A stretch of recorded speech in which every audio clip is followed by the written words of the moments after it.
श्री कारेडिया राजपूत समाज द्वारा आयोजित आभार दर्शन समारोह में अपनी सौनी साथे मंच पर उपस्थित केंद्रीय मंत्री श्रीमती नीमूबेन बाबणिया, मारा साथी मंत्री श्री बलवंतसिंह राजपूत, श्री हर्षभाई संघवी, मेयर श्री भरतभाई बारड, मारा साथी धारासभ्य श्री जीतुभाई वाघाणी, श्री किरीटसिंह डाभी, कारेडिया राजपूत समाजना प्रमुख श्री नारायणभाई मोरी, शहरना अध्यक्ष श्री अभयसिंह चौहान, समाजना अग्रणी श्री चीथरभाई परमार, स्टेन्डिंग कमिटीना चेरमेन श्री राजूभाई राबड़िया, समाजना सौ आगेवानो, विविध क्षेत्रना अग्रेसर महानुभावों, उपस्थित भाईओ, प्रेस मीडियाना मित्रों, आप सौ ने मारा नमस्कार। जय भवानी। बलवंतसिंह जी ने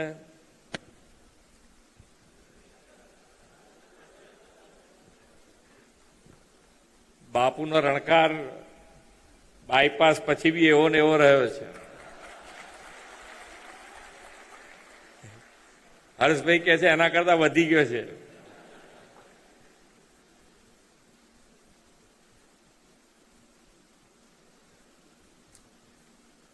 उत्साहनो कार्यक्रम है। आज सवारथी त्यां एक चौधरी समाजनु आज प्रमाणेनु जमीन लई अने 300 करोड़ रूपियानो प्रोजेक्ट शिक्षण ने बधा माटे मूकी रह्या छे। पछी पाटीदार समाज हतुं ने अत्यारे अहींया राजपूत समाज कारेडिया राजपूत समाज में हूँ आव्यो छुं। एटले शिक्षण माटेनी जे वात छे तो शिक्षण ज एक एवं माध्यम है कि दरेक समस्याનું समाधान शिक्षण છે। એટલે એમાં આપણે બધા આગળ વધીશું। તમે અહીંયાથી કીધું કે 250 દીકરા દીકરીઓ માટેની હોસ્ટેલ બનાવી રહ્યા છે। તમે હજુ બનાવીને પૂરું નહીં કરો ત્યાં સુધીમાં એ નાનું પડવાનું। હવે આ તો નાનું પડે છે એટલે જગ્યા રાખજો। 2 માળ ઉપર ખેંચવાની પરમિશન અમે આપીશું।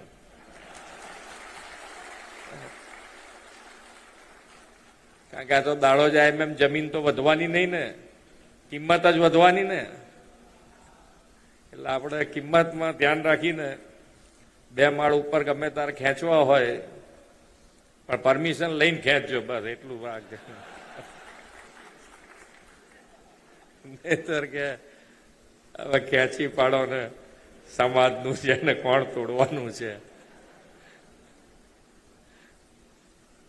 એ બધામાંથી બહાર નીકળી જવું જોઈએ। આપણે જેટલું થાય એટલું હવે આપણે બધા ગ્લોબલ કોમ્પિટિશન કરીએ છીએ। આપણે દરેક જણ કહીએ છીએ કે આપણો દેશ આજે દુનિયાની કોમ્પિટિશનમાં આવી ગયો છે અને લોકોએ પરદેશના લોકોએ સમજે છે કે ભાઈ આ અત્યારે કોમ્પિટિટર કોણ છે તો કે ભાઈ ભારત દેશ છે, મજબૂતાઈથી આગળ વધ્યા છે। માનનીય વડાપ્રધાનશ્રીની નેતૃત્વમાં ઘણા બધા દરેકે દરેક ક્ષેત્રમાં ખૂબ સારા કામો થયા છે અને એના કારણે આજે આપણે પોતાને એમ થાય કે ભાઈ આજે અહીંયા બેઠેલા દરેક જણને એક વખત તો એવું થઈ ગયેલું કે યાર હવે આપણા દેશનું થશે શું, આમાં કંઈ ફેરફાર નહીં થાય એવું બધાના મોડામાંથી એક વખત નીકળી ગયું હશે। પણ જુઓ એક વ્યક્તિત્વનું એવું નેતૃત્વ આપણને મળ્યું તો આપણે બધા છીએ, આપણા બધામાં ચેન્જ આવી ગયો છે। એવું નહીં કે આપણે બધામાં ચેન્જ આવ્યો છે અને એ ચેન્જના આધારે આજે આપણો દેશ આપણને બધાને ગૌરવ અપાવતો દેશ થઈ ગયો। એટલે ઘણી વખતે આપણને એમ થાય કે યાર હું એકલો શું કરું એમ। આપણે એકલા હોઈએ તો આપણને એમ થાય કે એકલામાં શું। હવે એક જ વ્યક્તિ જો ચેન્જ કેટલો મોટો કરી શકે, બદલાવ કરી શકાય એવું છે, પણ આપણને એમ થાય કે ભાઈ એકલા, પણ એકલાથી જ શરૂઆત કરવાની। ઘણી વખતે ગાર્ડનમાં 2 ગ્રુપ બેઠા હોય, એક ગ્રુપ 2 ગ્રુપ નાસ્તા બાસ્તા લાયા હોય ઘેરથી ગાર્ડનમાં કરે ખરા, એક ગ્રુપ એમના એમ પડીકા મૂકીને ઊભો થઈને જતો રહે તો પછી બીજા ગ્રુપે શું કરવું જોઈએ? હવે એ મૂકીને ગયો તો આપણે મૂકીને ઊભા થાવ ને લેશે જેને લેવું હશે। આવી એક આપણને બધાને માણસ સ્વભાવ છે, એમાં તમે કે હું એવી વાત નથી, આપણા માણસ સ્વભાવમાં છે. પણ એ હવે આપણે એમાંથી દૂર નીકળવું પડે કે ભાઈ આપણે સારું કરવું છે, બીજો સામેવાળો શું કરે છે એ એની સજા જ્યારે ટાઈમ થશે એટલે એને મળશે. આપણે સારું કરવું છે, સાચું કરવું છે, એમાં આપણે આગળ વધવું જોઈએ. તો આપણને બધાને ખૂબ મોટો ફાયદો થવાનો છે. હવે ક્યાંય આપણો દેશ પાછો પડવાનો નથી ને આપણું રાજ્ય તો બિલકુલ પાછળ પડવાનું નથી.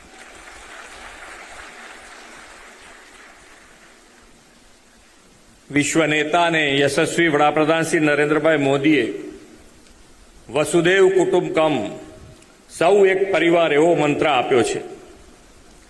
સમાજના, રાષ્ટ્રના અને રાજ્યના વિકાસમાં સૌ સમાજ, જ્ઞાતિ, જાતિ, ગોળ બધા યોગદાન આપે અને સાથે મળીને આગળ વધે તેવો ભાવ એમાં રહેલો છે. વસુદેવ કુટુંબકમ એટલે દરેક જણ આગળ આવે. સમાજના વિકાસ માટે શિક્ષણ એ પાયાની શરત છે. શિક્ષિત સમાજ જ વિશ્વના પ્રવાહો સાથે તાલમેલ સાધી પ્રગતિ કરી શકે એ હવે સર્વસ્વીકૃત બન્યું છે. આદરણીય વડાપ્રધાનશ્રીએ શિક્ષિત સમાજથી રાષ્ટ્ર નિર્માણની જે દિશા આપી છે તેને સાકાર કરતો કારડિયા રાજપૂત સમાજનો આજનો આ કાર્યક્રમ છે. પ્રજાવાત્સલ્ય રાજવી મહારાજા કૃષ્ણકુમારસિંહજીના આ નગર ભાવનગરમાં આપ સૌ કારડિયા રાજપૂત પરિવારની સંભ શક્તિના સાક્ષી બનવાનું સૌભાગ્ય મને મળ્યું છે. આ સમાજના શૈક્ષણિક સંકુલમાં ભવાની સંસ્થાના નિર્માણમાં યોગદાન આપનાર દાતાઓનું સન્માન એ સમગ્ર સમાજની શિક્ષણ પ્રત્યેની સજાગતાનું સન્માન છે એમ હું સમજું છું. જો કોઈ પણ સમાજનું યુવાધન શિક્ષણ, કૌશલ્ય અને તજજ્ઞતા પ્રત્યે ઉદાસીન રહે તો વૈશ્વિક વિકાસની દોડમાં પાછળ રહી જાય. આદરણીય યશસ્વી વડાપ્રધાન શ્રી મોદી સાહેબે એટલા માટે જ સમય અનુકૂળ શિક્ષણને અગ્રતા આપીને નવી શિક્ષણ નીતિ દેશમાં અમલી બનાવી છે. ગુજરાતમાં પણ આપણે આદરણીય મોદી સાહેબના પદચિહ્ન પર ચાલતા સૌ સમાજ વર્ગોના દીકરા દીકરીઓના શિક્ષણ માટે અનેક આયામો આદર્યા છે. રાજ્યમાં દરેક જ્ઞાતિ સમાજની દીકરીઓ વધુ ભણી ગણી આગળ વધે તે માટે નમો લક્ષ્મી, નમો સરસ્વતી યોજનાઓ શરૂ કરી છે. 10 લાખ દીકરીઓને ધોરણ 10 અને 12ના અભ્યાસ માટે 138 કરોડથી વધારની સહાય આ યોજનામાં આપણે આપી છે. આ બે સ્કીમ ખૂબ સારી છે, નમો સરસ્વતી અને નમો લક્ષ્મી. નમો લક્ષ્મીમાં 8 થી 12 ધોરણ સુધી ભણે એટલે એને 50,000 રૂપિયા એ દીકરીને મળે. અને નમો સરસ્વતી યોજના જ્ઞાન સાધના યોજના છે, એમાં 25,000 રૂપિયા 11 અને 12 ધોરણમાં ભણતી વિદ્યાર્થી બંનેને એમાં 25,000 રૂપિયા આપીએ છીએ. અને દીકરીને આ બંનેનો લાભ મળી શકે એટલે દીકરી જો ભણે સાયન્સમાં તો એને 75,000 રૂપિયાનો લાભ મળે. ઉચ્ચ અભ્યાસે જે યુવાનો કરવો હોય પરંતુ પરિવારની આર્થિક સ્થિતિ સારી ન હોય અને ઊંચી ફી ભરી શકવા સક્ષમ ન હોય તેવો અભ્યાસ અટકી ન પડે, કારકિર્દીના સપના રોડાઈ ન જાય તેનો પણ ખ્યાલ આપણે રાખ્યો છે અને મુખ્યમંત્રી યુવા સ્વાવલંબન યોજનામાં સહાય આપીએ છીએ. અત્યાર સુધીમાં 1,32,000 યુવાનોને 742 કરોડ રૂપિયાની સહાય આપણે આપી છે. કારડિયા સમાજનું આ શૈક્ષણિક ભવન પણ વિકસિત ભારતના નિર્માણ માટે સમર્પિત, સુસજ્જ અને દેશપ્રેમી ભાવિ પેઢીના કારકિર્દી ઘડતરમાં મહત્વનું યોગદાન આપશે તેવો મને વિશ્વાસ છે. સમાજ શક્તિ રાજ્ય અને દેશની વિકાસ યાત્રાને સિદ્ધિના નવા શિખરે પહોંચાડી શકશે તેનું શ્રેષ્ઠ ઉદાહરણ ગુજરાતના વિવિધ સમાજોએ પૂરું પાડ્યું છે. કારડિયા રાજપૂત સમાજનું પણ તેમાં મોટું યોગદાન છે. વડાપ્રધાન શ્રી નરેન્દ્રભાઈ મોદી કહે છે, સરકારના પ્રયાસમાં જ્યારે સમાજનો પ્રયાસ बढ़ે છે ત્યારે વિકાસની ગતિ બમણી થાય છે. ગુજરાતની આ સમાજ શક્તિ વિકસિત ગુજરાતના નિર્માણથી વિકસિત ભારતના નિર્માણમાં અગ્રીમ યોગદાન આપશે.